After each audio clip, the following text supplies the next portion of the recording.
Welcome to another episode of the Office Altering Hire and Empower with Molly McGrath podcast. If you're a returning listener, welcome back. If you're a first-time listener, hopefully you'll become a long-time listener.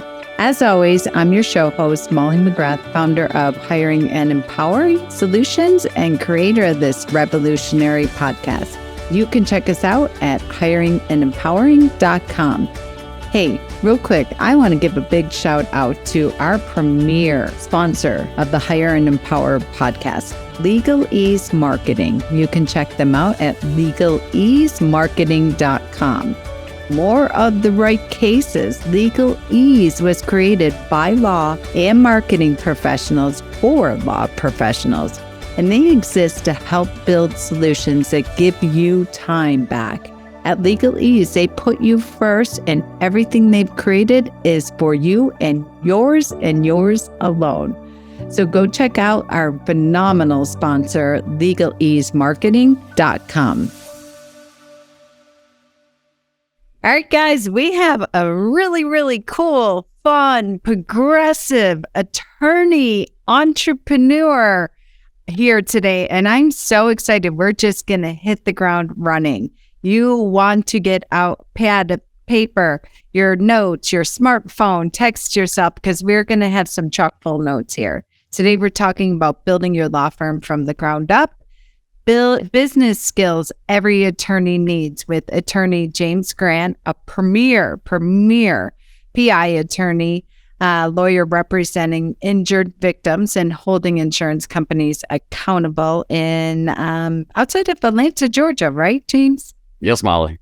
Yeah. And if you're watching the video, you're watching the YouTube, you're on my website, you're watching the video, which majority of our listeners watch a video. Look at this background. Like, I love, before we even record, I'm like, oh my God, I love it. You're in your home gym and you're like, yep. And I tell people if they bitch and complain about it, I tell them they're not my people, that don't hire me. Don't work with me. I love what can I say? Well, welcome to my home office and my home gym. You know, this is where all the magic happens. Whether it's on the physical side or the business side, we're going to make it happen in here. And I don't need it to look all fancy in here. I don't need drywall. This is a gym. This is where things get done. I don't need it to look all pretty and nice.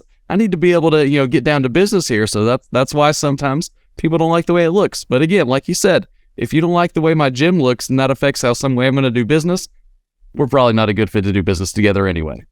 I love it. And you say that with a smile. You have a very cool, calm, collected cadence and tonality to that, but you're pretty unwavering and unapologetic about it, which I would assume you're going to be sharing with us is how you've built your business from the ground up and continue to build your business. How many people, when they come in and they say something and you're like it or lump it, this is me, this is how I work, I'm badass at what I do. Obviously, if you see some of those weights, you're like, holy crap, like you're not messing around here. I mean, how many people are really like, oh, I'm out of here, I don't want to work with you? Do you get that?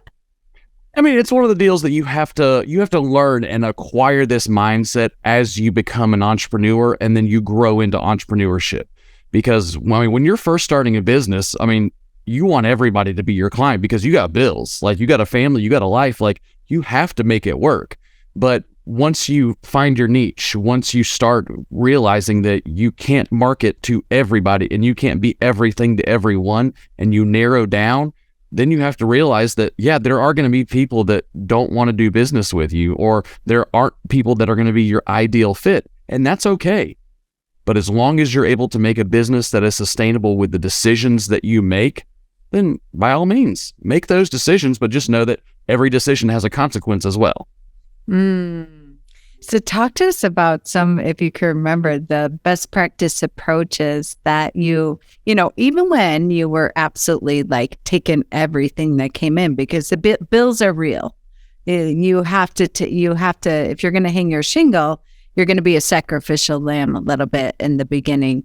Talk to us about like those early days and that pivot point when you finally found your groove, you had your confidence, you're unapologetic about who you wanted to serve and who was a good fit for you as well. What would you tell our listeners right now your hacks, your tricks, your tips in regards to building a really successful law firm from the beginning days to where you are today. Well, one thing I wish I could say is it was just a few years, but it has actually taken us quite a while to get to the point where we're now working on the business instead of in the business and acquiring that true entrepreneurial mindset. Because when we started, I mean, it was a dumpster fire. Like, looking back, it was bad. Lawyers don't know anything about business. They don't teach us that in law school. The bar doesn't teach us about it. All the problems that most people think of when they hear the word lawyer or attorney are pretty much associated with bad business practices. So, my business partner and I, Mark, when we first started, we kind of lumped in with that as well as, oh, you just, start a law firm and all of a sudden clients come and you start doing stuff and you start practicing law and you make money. And that's how a lot of people start to operate. But you have to realize when you start a law firm, it's just another business. It's a business that just so happens to practice law, and you have to apply business principles all along the way. And that's, something that's probably taking us many, many, many years to acquire that initial mindset and perspective, because, when you think about lawyers are pretty aggressive. Lawyers are pretty, I'm the right person. You come to me for advice. I know everything about everything, and I'm going to tell you I know everything about everything. And we're generally strong-headed individuals, and taking a step back and saying, oh, well, I don't happen to know everything about everything, and I may know nothing about business. I may have settled a really great case, and I may have money coming in the door, but can I take a vacation? Can I not be the one answering all the calls? Who is doing what by when, and I'm not necessarily a part of that conversation. So there's so many things that go into building a business from the ground up, where it's a journey every way through, because the way you start out is not the way that you're, when you hit the midpoint is not the way you get to the end. You're always growing, you're always changing, you're always adapting. So being able to understand that where you are now is not where you're going to be in 3 years, and keep going. So I don't know that really answered the question. It was more of a rambling response, but there's a lot there, I'm sure. Well, you did answer it. There's a lot there that we could go with. I mean, truly, they don't teach us this stuff in law school about being a great business owner, working in the business on the business. We can all buy the E-Myth, read that book, devour it, what have you. This all the buzz now about there's no excuse, because there is information at the drop of the googly. You pull it up, you type in, and you're going to get best practice approaches. But what I love what you said, great, you win a big case, the money's coming in. But some of you said that really hit me, a few things. Your lawyers are aggressive, right? Yes and no. And it's a blessing and a curse. So maybe you're aggressive in the courtroom and you win that case, you get the check, you have money, you maybe can take a step back, take a breather. For some people, you might be like, oh, I could be sloppy and lazy now for the next 6 months in this thing. But as you said that, lawyers are aggressive, but sometimes, and I'd love your 2 cents on this, 2 things I want to highlight that I think are great points that resonate with me. Aggressive, but the skills that you use in the courtroom to win a case are not winning in your office when you talk to your employees like complete shit. And you are a dick, and you are mean, and you're awful, and you're condescending, whether you're hiding out behind email. I see the emails that attorneys send to me, and they're my clients. And I'm recruiting, right? Unemployment rate for associate attorneys, 0.8% across the country, across every practice area right now. And I'm like, really?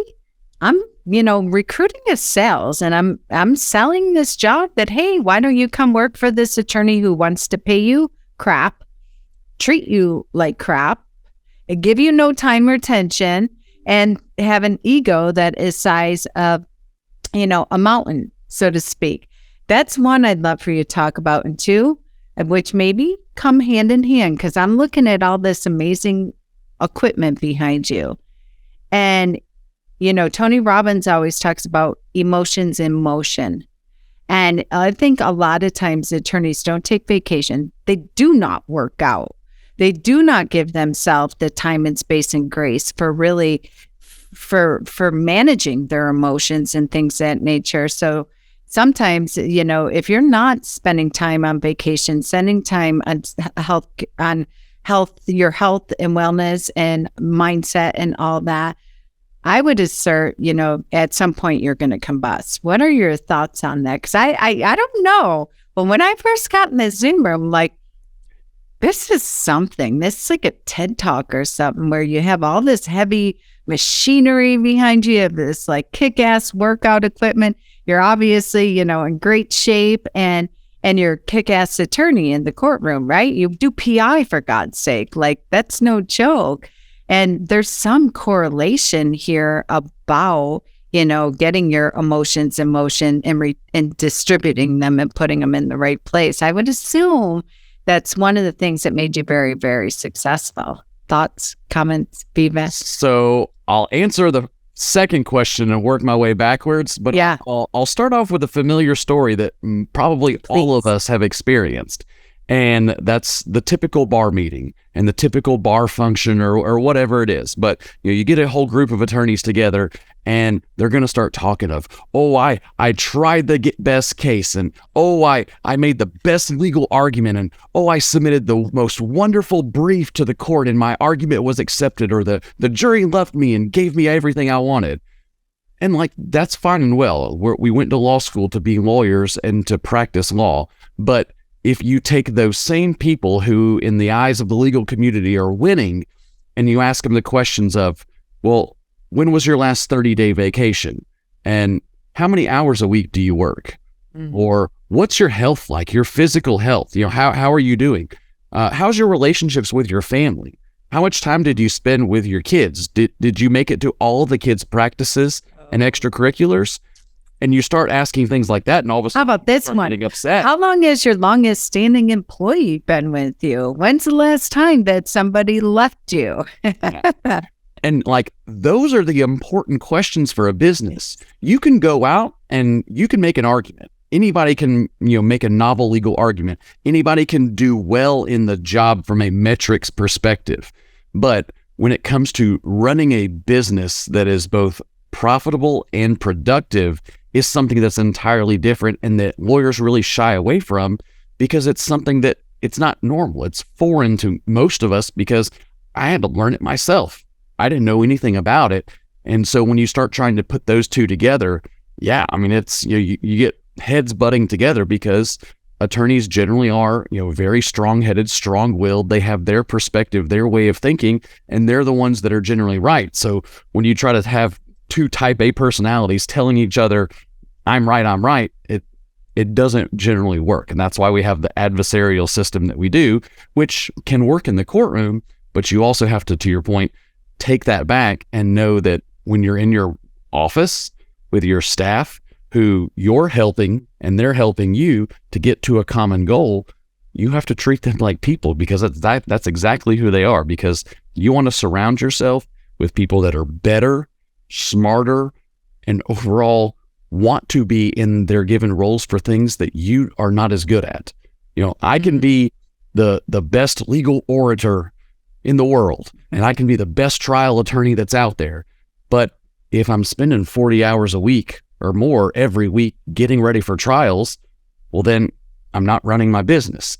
I'm not meeting with my staff. So you have to, as a business owner, you have to hire people that are better than you. Even though you may be good, you're still only there part of the time in those particular roles. So you may be good at bookkeeping. Do you need, as the business owner, to be doing your own bookkeeping? No, hire somebody that's good at it, that enjoys it. Are you good at drafting effectively administrative letters? No, hire that out and bring somebody in that enjoys that wants that job, treat them well, pay them well, and then you have a symbiotic relationship that's going to work. And do that with every position, so that you build a business that works for you, not because of you.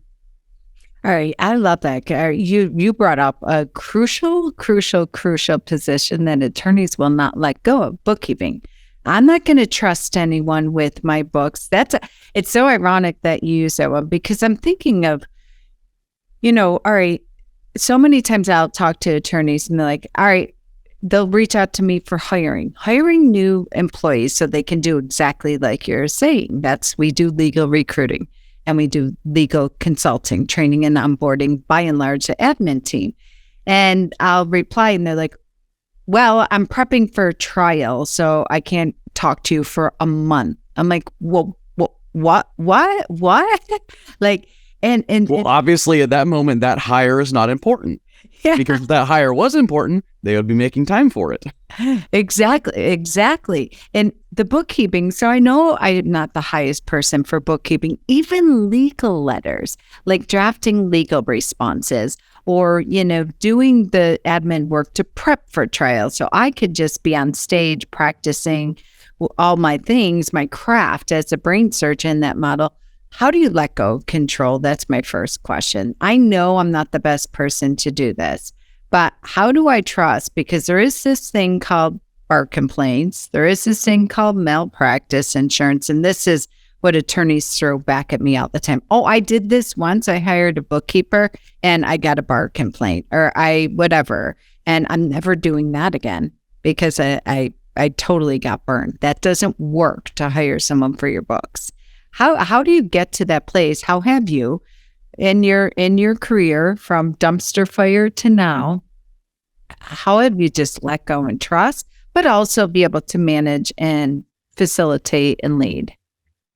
So the first thing, I'll give you the short answer and then follow it up. But the short answer is you just have to do it. You have to learn to let go because you can't do everything. You can't answer the phones. You can't send all the letters. You can't draft the pleadings. You can't sign the documents. You can't argue in court. You can't do marketing. You can't do sales. You can't do training. You can't do retraining. You can't do disbursements. Like you can't do everything. You may be good at all of those things, but you can't do it all and then also have a law firm and then have a life. Like it's just not going to work together. But I want to take a second to talk to every single attorney that's listening. Do not give 1 ounce of thought to the bar complaints, or malpractice. Do not care. It is not a big deal. Who cares that you got a bar complaint? A bar complaint does not go on your record. No one will ever find out in all of creation that you got a bar complaint. Because here's the process. I've had bar complaints. Somebody writes a letter and complains. Then I get to write a response. Then that person gets my response and they get to write a response. And then I get to write a response to that. And then and only then does somebody look at it to see, is this something that we really want to investigate further? And then if they investigate it further, they're still going to give the attorney 5,000 opportunities to make it right and correct it. And then and only then, if the attorney ignores every single thing, finally doesn't bring in somebody to help them from the outside, then they may have a hearing, but only after the hearing where there actually be actionable steps by the state bar, which that's going to take years. Don't worry about bar complaints. And when it comes to malpractice, are you going to mess up? Probably. At some point in your 30 or 40-year career, are you going to mess up? Yeah, and that's why we have insurance. Like the same thing. Do you just not drive your car because you're worried about getting into a car accident? Or do you have car insurance for that exact reason? So I agree. It blows my mind. I don't understand why attorneys put so much stock in bar complaints and malpractice. Go get your insurance, do a good job, build a business and a business plan that actually works and functions outside of just you, and you're going to be okay. That's my little soapbox right there. No, I complaints and malpractice. I love that so much. Even the way you laid out the entire process. Because here's the deal. Okay, if you want to white knuckle fear and live in freaking fear your entire career, it's probably why you're stressed out. It's probably why your family's mad at you. And it's probably why, because you're trying to control everything and you're not making the money you want or taking the time you offer, having any time for exercise, whatever it might be. But as you laid that out, I'm like, wow, you just laid out a perfect case study for exactly why you need to hire someone and let go. Maybe you hired the wrong person, but if you're giving them time, attention, feedback, and you're having consistent meeting with them and you're reviewing your work, you'll find out pretty quick and you'll fire them or they'll self-select out. it doesn't matter. But to your point, the bar complaints are probably coming somewhere, some way, somehow. Upset clients, especially in this day and age, love to, write a bad review. Well, that's in essence what a bar complaint is. If you have a crazy client, you have no control over that, even if you did nothing wrong. This is why you want to hire. This is why you want to process, because there's many attorneys that have told me, yeah, I got a bar complaint and I haven't gotten to all my email and I didn't even realize it. Or I missed a hearing. We all know we miss hearings with clients. You miss hearings because you are trying to white knuckle the entire process, which is why you need to let go and start working on your business, right? Well, I mean, and then to your point about, the thing that attorneys always complain about is, bookkeeping and having somebody writing their checks. Do you really think that if you go hire a reputable company that you've reviewed, that you've interviewed, that, has proven to you that they're going to do the job, that they're just going to steal your money and run off and all of a sudden all your money's gone in the Cayman Islands? Like, again, go get business insurance. Like, again, there are multitudes of ways that you can insure and protect yourself from these things happening. But if you live in this land of, well, I'm the only one that can, see my books, and I'm the only person that can see how much money I make and where these checks go. I mean, I'll just tell you, your employees already think that you make way more money than you actually do make. Yes. So if they actually saw the real number, they're probably going to be surprised and be like, oh, I thought it was much more. And even then, you don't need to write checks as an attorney. Do you think, Jeff Bezos and Elon Musk are out there signing checks away for vendors? Not a chance. Everyone can make a business the same way they do. And it starts with marketing, sales, processes, production, people, financial controls, metrics, personal development on yourself. You do all those things together, and you're going to have a business that's functioning outside of just you being the one doing everything. Yes. Oh my goodness. I just talking about even vacation and when your definition of success, what I heard, which I love, of making the kids baseball practices and games, making time for 30 days off. I listened to an interview with Gino Wickman of Traction, and he talked about the 10 disciplines of successful entrepreneurs. And that, I hate that term sometimes because the only measuring stick anyone has is money in regards to success. And he says you are not a true entrepreneur unless you can authentically say you took 180 days off a year. Not consecutively, but maybe I take every Friday off. I take 5 weeks of vacation off. I don't work Saturdays and Sundays. I don't think checking email is working, people.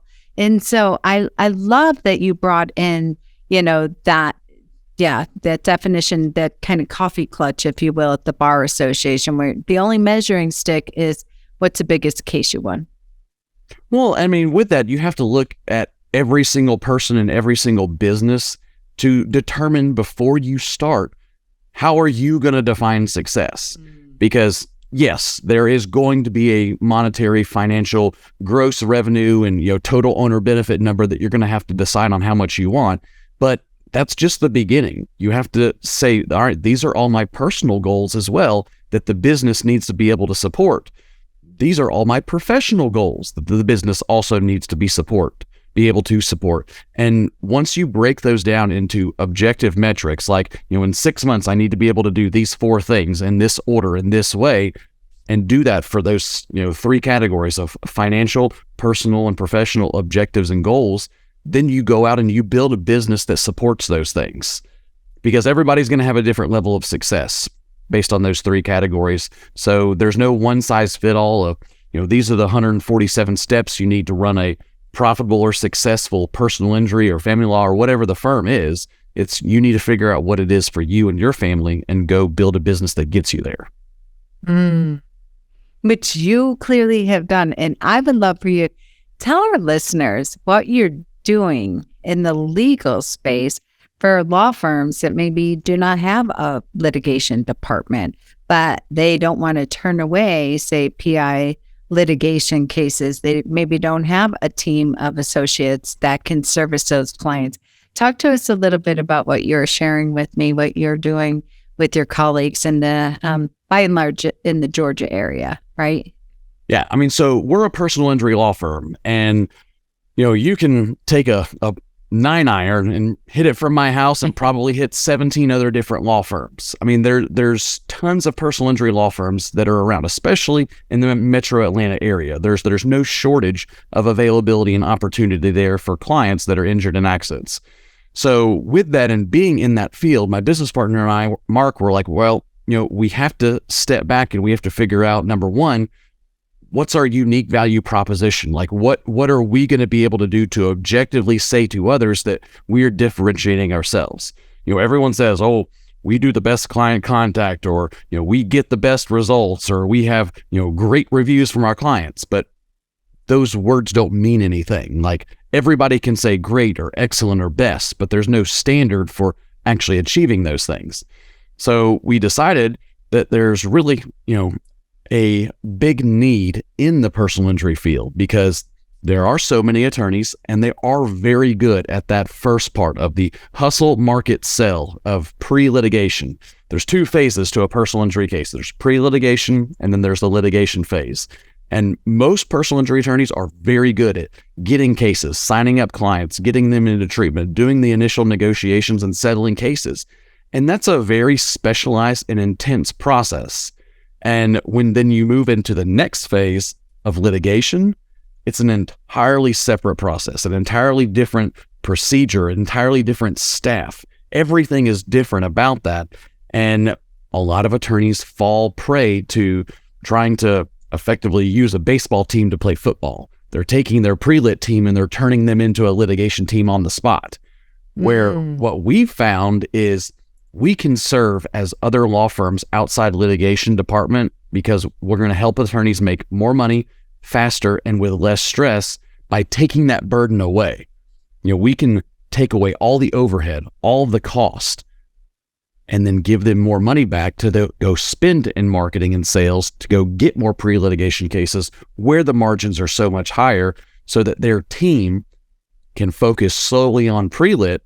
Then we can focus on the litigation and work together in a symbiotic relationship to help the clients and the firm do better together. Oh my goodness. What an amazing model. Talk about niching down in your unique ability, number one. Number two, giving that resource too. So if you PI law firm in Georgia listening to this, which I know we have many, listen. Talk about delegation. Talk about working on your business versus in your business. If you find yourself in a place right now where you're frustrated that your pre-litigation team isn't crushing it on the litigation side, and or everything's solely, wholly, fully dependent on you as the talking head of the firm having to go into the courtroom, because this is what I hear all the time. I want someone who can go in the courtroom. I want somebody who has that first chair, somebody that has a rap sheet and a record. And then you find them, and then we have this whole trouble of keeping them because you're not working on your business and you're frustrated that you're working in your business in the vicious cycle. So this solves all your hiring and retention problems. It solves you being fully, wholly dependent on being in the courtroom. So you're freed up to work on the business and get more clients and serve more clients, but you're not responsible for it from cradle to grave, right? Well, yeah. And then, the simple practical application of it is, a lot of the law firms that we work with, because we work with more than 16 law firms right now across the Southeast to handle their litigation. But if you're a smaller firm where it's only you and maybe one or two other attorneys, and you're a parent, and let's say you're stuck in a deposition and it's rolling up on 4:30 and you've got a 45-minute drive to go pick up the kids at 5:00, you've got a problem. And number one, as a business owner, you don't need to be sitting in that deposition. You don't need to be doing that. You need to be getting more cases. You need to be looking as the visionary to the future. Let us come in and then help you offload all that cost, all that overhead, and then we just split the fee at the end. So that way you get even more money to drive more traffic to your website or your leads or however you're set up to market, so that that way you just go make more money and generate more cases. Oh my goodness. I love this. I can't wait to send my next PI Georgia attorneys to you, James. This is phenomenal. What a win-win-win-win-win for the entrepreneur, managing attorney, for your firm to be able to work within your unique ability, for the support team that are getting the stressed out, crappy version of their attorney because they're, to your point, the fact pattern. It's so completely stressful. And 9 out of 10 times the calls coming to the legal system are like, what do you want me to do about it? I can't do anything about this. And it's just that vicious cycle of resentment. Oh my goodness. So tell our listeners how can they find out more about you? Where's the best ways to stay connected? Best place for us, one-stop shop, it's our website. We have a ton of free information. We try to upload constantly different templates, whether it be template complaints or discovery. We like to share our templates because, especially in the personal injury field, a rising tide lifts all ships. We don't have anything that's secret or special to us. Now, our process is that we of using those documents, but you're free to use them yourselves as well. And it also gives more information about how we work, what our process is, and again, how we can help other personal injury lawyers make more money faster and with less stress. And the URL, it's our toll-free number. So it's 833-4thewin.com. So 833, the number 4, thewin.com. Oh, what a great URL. That's fantastic. It took us a while to finally sit down and, use the number pad to figure it all out and make the numbers work. But once we got there, we're like, yep, we got something good here. Okay, 833, the number 4, thewin.com. For any of you that are out there listening while you're commuting, exercising, what have you. And we'll put it in the show notes as well as all your social handles, of course, here too. So in closing, what would you say to our attorneys that are listening to this, or maybe support staff? We have a lot of support staff that's like, oh my gosh, this is my attorney. They need to listen to this. What would you say, just what would be a value bomb you have in regards to, really, I think you gave us one great tip. What's your definition of success in all areas, not just business? Wherever you go, there you are, business, personal, family, relationships, money, all that. What else would you say in closing? What would be a great value? I'm sitting here, I'm like, yeah, I'm worried about bar complaints. Everything you just said, check, check, check, check. I'm in awareness hell right now. I'm aware of it all. What's my next right move? What would you say is my next right move to have the practice that you deserve and the practice of your dreams?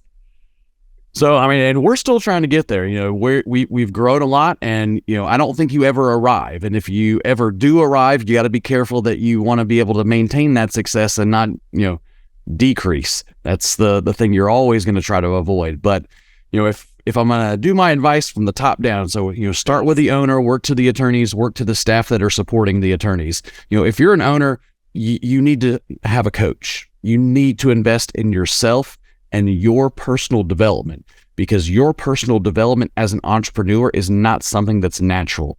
You need to learn how to think and be an entrepreneur and also a leader. Again, that's not something that is just an innate characteristic that we all have. So business coaches are the best asset that a law firm can have. So if you're a business owner, hire a business coach. It will change your life personally, professionally, and financially without question. Kind of the same level, if you're an attorney, you need to look into coaching as well, and you need to push your partner, your owner, the firm director, director of operations, however you're structured and set up, you need to push them into coaching as well, because most attorneys at some point along the way are either going to be very high-level decision makers in their business, or they're going to own their own business. So getting exposure to that coaching early will help you as you develop in your career or potentially become a business owner yourselves. And then when it comes to the support staff, just pepper the owners with coaching recommendations. Hey, have you looked into this? Have you looked into this? Because there's tons of free resources that get them into the door, but pushing your owners and providing them with information to help the business will generally help them to see the light and then maybe take a taste and realize that it's pretty good stuff. I love it. You just gave the support team members permission to support their attorney and have their back. I have a sign behind me that I teach my team members in my law firm admin boot camp every single day, every single week. Your attorney is begging for you to lead this thing. So you have the permission. James just gave you permission too. So he's validating what I'm constantly screaming. I'll add one thing to that. Team members that are listening to this, for your attorneys that you know they do not have a coach, to James' point, absolutely. When you see the stress level just oozing through the walls of the office, you see their calendar, you see that they're barking at you unintentionally, unconsciously, that it's for real. I always say you're responsible for the energy you bring in the room and the energy you leave in the room. So here's the deal, team members listening to this. In fact, if you're an attorney and you're listening to this, give your team permission to put this in your weekly team meeting agendas, your daily huddles, what have you. Empower them to ask you, is this the highest use of your time? Are you the best person to be doing this right now? I see that you're completely overwhelmed or stressed out, or I'm feeling the niggle. I'm feeling stressed out right now. Who on our team can take this off my plate? And if we don't have them, go find someone that can. But I love that advice. Thank you for giving the team members permission to bring their attorney. You can't do it alone. We're not made to do it alone. And if you're the smartest guy or gal in the room, you're in the wrong damn room. Like, Go find a new one. Go find a new one. You need an advisor. You need a coach. You need someone who's going to kick your ass in the most loving way for the highest good of your definition of success. And I'm bringing it full circle. Get really clear on what your definition of success is. Stop comparing yourself to the guy or gal. And I see all the attorneys that are constantly like, oh my God, you're the best. You're the greatest. How did you do this? Can you share your super weapon strategic roadmap that made you blah, blah, blah, blah, blah? And I'm like, you don't have what it takes to pull this up because you're just constantly chasing strategy and information because you're only defining definition of success as money. And nobody cares about that when they're getting the crappy version of you. And you know if the people in your life are getting the crappy version of you. So be really honest with yourself. And I mean, James, I'm making that your quote. Like, what's your definition of success? I mean, that's everything. I mean, if you have all the money in the world, but you don't have time with family, and if that's important to you, you have to change your priorities and make your business work for you for those things that you want. You know, if you're single and you don't have kids, hey, I mean, you've got a lot of other options that maybe necessarily a married couple or a couple with children that don't have. But again, those are sacrifices because what I said earlier, every decision that we make has consequences. Those consequences are both good and bad, but it's just, it's change, and you have to be able to adapt to the change as you grow. Love that. Mic drop. Oh my goodness. All right. So I'm going to put all the show notes. I'm going to put the handles. I'm going to put the social media channels, James' website, anything else that you would want people, especially your Georgia attorneys, give you a call, fill out your contact form. Is that the best way? Yeah, I mean, if you're an attorney in Georgia and you do personal injury or you know somebody that does personal injury, guess what? I want to meet you. I want to take you out to lunch. I want to get to know you because that's how we build relationships, and we only really do business with people that we know, like, and trust. So I want to do that with you. So if you want to do that with me, give me a call, send me an email, check out my website. We'll get together, we'll grab lunch, and we'll make it happen. All right. Great. Thank you, James, so much for your wisdom and for your vulnerability, and definitely for showing up with that backdrop. I absolutely love it. What the most visual communication of work-life balance. I mean, Molly, next time you're in Atlanta, just come over. We'll get some squats in the gym. I mean, I think I'm a little scared of that, but all right.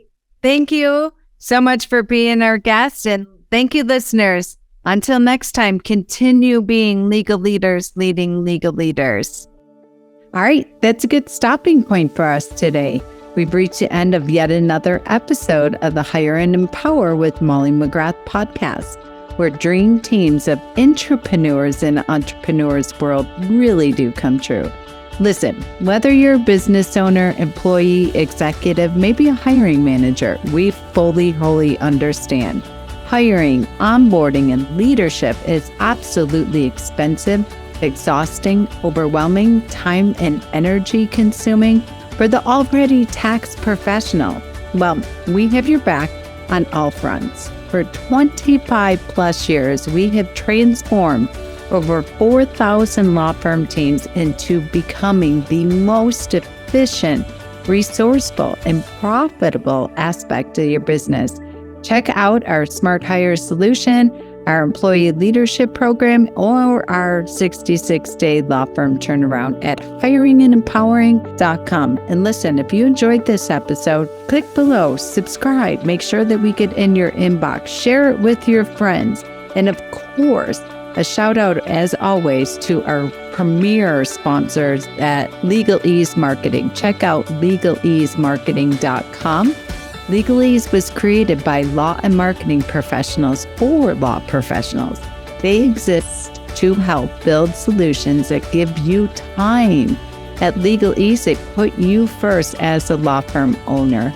Everything they've created from a place of automation, technology, and marketing was created for you and is yours and yours alone.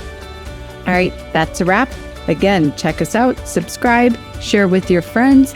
If there's something that you're really pining for us to speak about, put it below in the comments. Shoot us an email. Go to our website and fill out our contact form. Tell us what you want to hear more of, and we will get it on the show for you.